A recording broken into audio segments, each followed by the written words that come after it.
Dans cet épisode intense, le médecin prévient Shan que l'opération de Krishi dépend de son équilibre émotionnel, car apprendre que Devika n'est pas sa vraie mère pourrait la tuer. Mais plus tard, un drame éclate. En dansant, Devika provoque une explosion dans la cuisine qui blesse violemment Shan.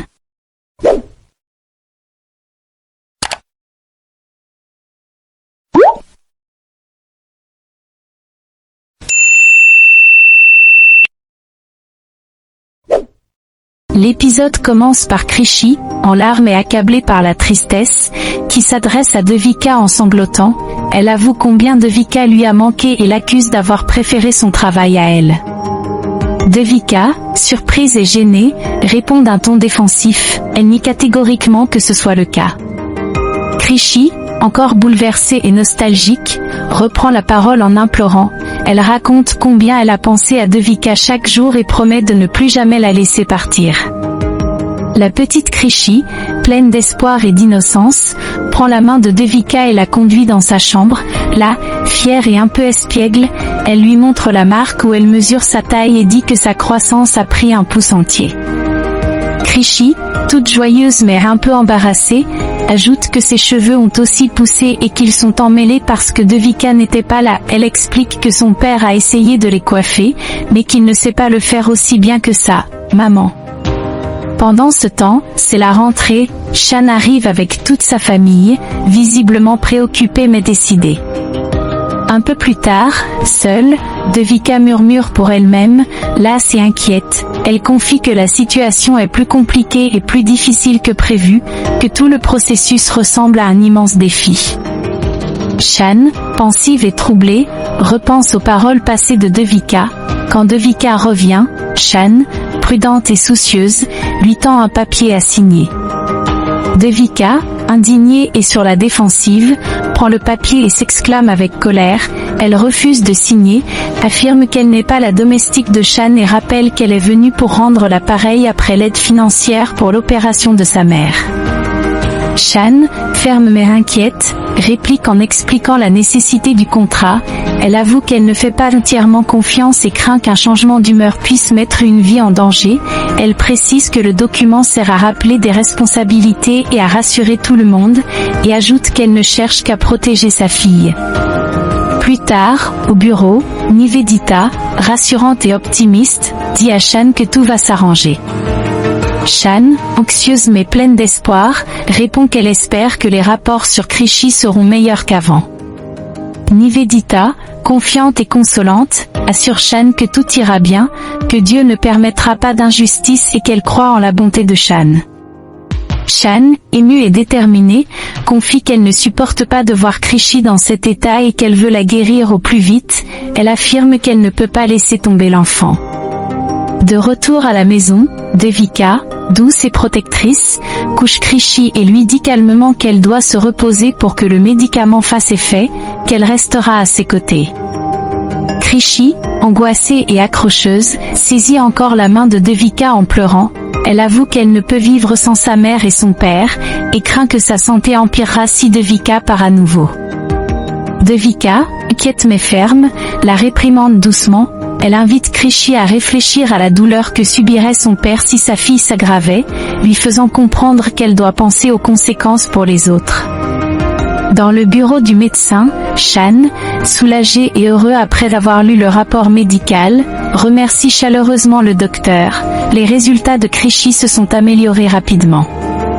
Le médecin, sérieux mais encourageant, lui répond que c'est grâce à sa décision d'avoir fait entrer Devika dans leur vie, car sa ressemblance avec Asmita a beaucoup aidé l'enfant.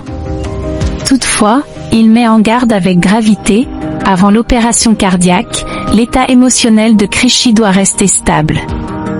Tant que son équilibre intérieur est fragile, l'opération est trop risquée, mais attendre trop longtemps l'est tout autant. Il insiste, Krishi ne doit surtout pas découvrir que Devika n'est pas sa véritable mère. Un choc de ce genre pourrait lui coûter la vie.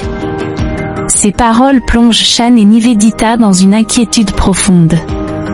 Un peu plus tard, à la maison, Sharat, bouleversée et en pleurs, confronte son père. Elle l'accuse d'avoir ramené la « maman » de Krishi tout en refusant de lui ramener sa propre mère. Son cœur d'enfant débordant de colère et de chagrin, elle hurle qu'il a fait pour Krishi ce qu'il n'a pas fait pour elle. Shan, peiné et impuissant, tente de l'apaiser, mais la petite refuse de l'écouter. À ce moment, Akira arrive avec une poupée dans les bras. Douce et imaginative, elle l'attend à Charat et lui dit avec tendresse que c'est sa maman qui lui a envoyé ce jouet depuis le ciel. Hier soir, elle l'aurait vu en rêve. Sa maman lui aurait confié que c'était son jouet préféré, qu'elle voulait d'abord que sa fille l'ait, mais qu'elle ne pouvait pas venir sur Terre car il y a trop peu d'étoiles dans le ciel. Si elle descendait, il y aurait du gâchis. Charat, un peu apaisée mais curieuse, demande pourquoi sa maman ne peut pas revenir malgré tout.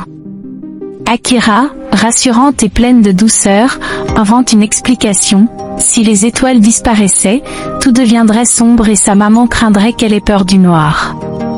C'est pourquoi, dit-elle, sa maman lui a confié une mission, rester et devenir sa mère à sa place. Ces mots touchent l'enfant, qui accepte, puis Akira l'emmène jouer, effaçant ses larmes. Quelques instants plus tard, seule, Akira murmure avec espoir, elle sait que pour gagner le cœur de Shan, elle doit passer par Charat. Elle se confie à voix basse, convaincue qu'après l'opération de Krishi, tout changera. Elle s'imagine un avenir où elle, Shan, Krishi et Charat vivraient ensemble comme une vraie famille. Son amour pour lui est immense, et elle avoue qu'elle ne veut plus jamais le perdre. Le lendemain matin, Devika, attentive et maternelle, demande à Krishi ce qu'elle souhaite manger. La petite, joyeuse et insouciante, lui répond qu'elle veut des nouilles instantanées. Devika se rend à la cuisine et commence la préparation. En remuant les ingrédients, elle murmure pour elle-même, lasse et un peu accablée, depuis qu'elle est entrée dans cette maison, elle doit accomplir sans cesse de nouvelles tâches. Elle place les nouilles dans le micro-ondes, puis, insouciante, met ses écouteurs et commence à danser en quittant la cuisine. C'est alors que Krishi, qui arrive à son tour, remarque avec effroi que le micro-ondes dégage de la fumée inquiétante. Paniquée et terrorisée, la petite se met à crier de toutes ses forces le nom de sa maman, appelant Devika à l'aide. Devika, insouciante et perdue dans la musique, danse dans la cuisine avec ses écouteurs aux oreilles, inconsciente du danger. Krishi, inquiète et curieuse, s'approche du micro-ondes, renifle la fumée et s'exclame en appelant à l'aide. Elle a vu qu'un récipient en acier a été placé dans l'appareil et demande qui a fait cela. Avant qu'elle ne puisse toucher l'appareil, Shan arrive, paniqué et autoritaire, et ordonne d'un ton sec, tout le monde doit sortir immédiatement dehors. Un peu plus tard, Shan, encore très fâchée et en proie à la peur, se reproche intérieurement l'absurdité du geste. Qui a mis de l'acier dans le micro-ondes? Si sa fille avait été blessée. Sa colère monte quand il aperçoit Devika en train de danser, toujours insouciante. Sans retenue, Shan s'approche d'elle, accablé et furieux, et la réprimande violemment. Il lui rappelle qu'il l'a fait venir pour être la mère de Krishi, mais qu'il ne voit chez elle aucun signe de maternité ni le moindre sens commun. Elle ignore les choses basiques, comme ne pas mettre d'acier au micro-ondes, ou donner des nouilles instantanées au petit déjeuner. Devika, choquée et sur la défensive, répond, blessée.